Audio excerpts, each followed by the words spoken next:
munaasabad ballaaran oo si heersara loo soo agaasimay oo lagu shaacinayay musharaxnimada maxamed maxaare oo u sharaxan golaha wakiilada ee Soomaaliland iyo Dr. Ali Maxamed Xasan oo u sharaxan golaha deegaanka ee degmada Gabiley ayaa waxa maanta lagu qabtay magaaladaasi. munaasabadan lagu shaacinayay musharaxiintan ayaa waxa ka soo qayb galay aqoonyahan waxgarad uqaal dhalinyaro haween iyo marti sharaf kale oo aad u tiro badan. ugu horeyna waxa halkaasi ka hadlay aqoonyahanka iyo waxgaradkii iyo odayaashii kala duwanaa ee munaasabadaasi ka soo qayb galay waxaana hadaladoodii ka mid ahaa waxaynu maanta halkan isugu nimid inaynu shaacino labada musharax ee midna u tartamayo golaha deegaanka midna u tartamayo golaha wakiilada waxaynu labadaba leenahay ilaahay idigu guuleeyo kuwii ku guuleystaa idiga dhigo kuwii ku liibaana Allah idiga dhigo hanka aad qaadeen kuwii sharaf soo hooya Allah idiga dhigo gobolka iyo degmada iyo maartay qabiilkii aad ka timaadeenba ila sharaf soo hoysaan baan idiga rajaynaynaa labadaba waa saaxiibaday aqoon badan baan u leeyahay waxay soo xuleen rag maanta inaga maraya oo haddii ilaahay ku guuleeyo hanka ay leeyihiin dalka iyo diinta iyo dadkaba wax u qabanaya ayay reerkaasi soo xuleen anaguna waan ku taageersanahay reeraha kale lamidana waxaan leenahay rag noocaas oo kala ha loo soo xulo reeraha qofkana waxaad u hiilisaa ama aad wax u tartaa maalintuu muraad ku leeyahay aad u fuliso ee han ku leeyahay aad gaarsiiso qofkiina hadaad meeshuu hiigsanaya aad la hiigsato adiguna waxbaad u tartaa waad u hiilisay laakiin hadaad reebto oo dib joojiso oo tiraahdo maanta deena aqaladeena ku jirno ama aynu midba midka kala reebo waxba inoo tarimayso toosin doonaya kolka horeba waa inuu nin wax toosiya oo wax garada oo aqoon iyo hanti kuwan oo kala soo saaro aad baan ugu mahadnaqaynaa dadkan soo saaray waxaan leenahay anaguna waan ku kalsoonahay waxaan leenahay saacad maanta u barbar taagantiin ilaa ay dhamaanayso ha ka caajisina dhinac walbana ka barbar taagnaada annagu ganacsata ahaan anigoo afkooda ku hadlaya waxaan ballan qaadaynaa inaanu hiil iyo hoobal garab joogno diyaarna aanu u nahay haddii maanta nimanka aad soo joojiseen oo idinku doorateen intii kalena ka reebteen oo halkaas soo taagteen waxa la idinka doonayaa inaad nimankaas soo saartaan oo aan loo kala hadhin baa la idinka doonayaa sidaa ballan ma tahay soo xusheen aad baad ugu mahadsantihiin annaguna waan idinku taageersanahay waana idinka marayaan waxa weeyaan waxa suuq la geeyaa kolba wixii muuqanaya ama suuqa ka gudaya ayaa la geeyaa suuqa marka raggani way idinka suuq galayaan waxa weeyaan waa rag iyagu ma garanaysaa isa soo saaraya haddii aad taageeradiinna markaa aad siisaan musharaxiintiina kuwii soo saaray ee isku raacay ee maxaan ku dhahay hiil iyo hooba ag taagnaa Allah inaga dhigo inagoo caafimaad qabna oo laxaad qabna oo maskaxdeennii qabna musharaxiinteenna kuwii u halgamay Allah inaga dhigo iyagana kuwii soo baxay Allah ka dhigo baan ku xidhnaa waan xidhnaa dhalinyarta wax muri maanta ma jirto nin dhaga soo sharaxi kara waxaan isku raacnay laba oday laba oday aan soo saarnay aan dhalinyarta ku leeyahay oo ka codsanaya waxay istaahinaan labada nin in heer qaran la isku garab taago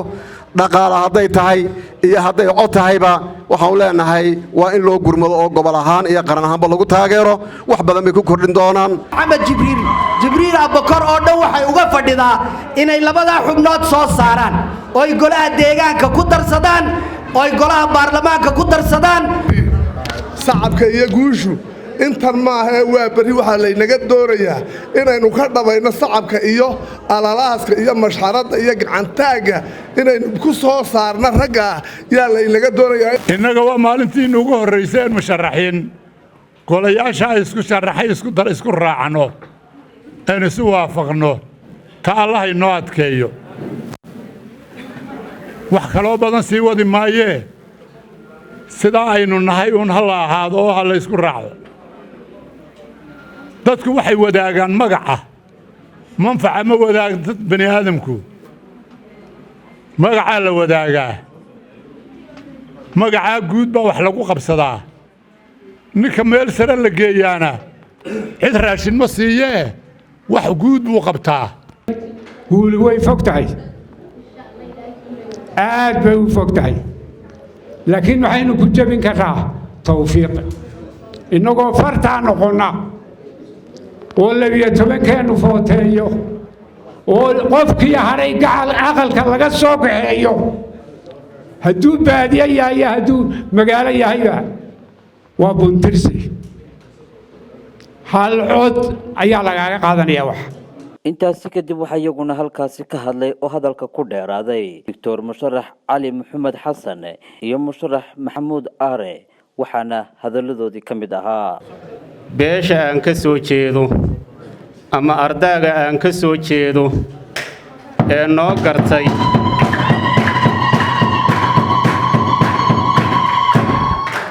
noo gartay in aan waxa weeye hankaa isku soo taagno golaha wakiilada oo uu u taagan yahay mahdi maxamed aare iyo golaha deegaanka oo aan u taaganahay beeshayada noo garatay aad iyo aad baan ugu mahadnaqayaa waanan ka guddoonnay abaalkiinnu wuxuu noqonayaa annagoo u shaqayna qarankeenna Somaliland si hagrasho la'aana ugu shaqayna ayuu abaalkiinnu noqonayaa taana waan ugu shaqayn doonnaa haddii ilaahay yidhaa maxaan idinka codsanaynaa waxaan idinka codsanaynaa guud ahaan gobolka waxa weeyaan Gabiley gaar ahaan ardaaga Maxamed Jibriil ee aan ka soo jeedo ee maanta waxa weeyaan markaa u soo kacay inay goolkii marka hore ay dhalin waayeen ay maanta dhaliyaan waxaan ka codsanaynaa goolka insha Allah guuli noogu dhaliya mujtamacu waa dad isku dhisan baynu nahay nin walba ninka kale u baahan yahay ummaduna marka ay hiigsi leedahay aan leedahay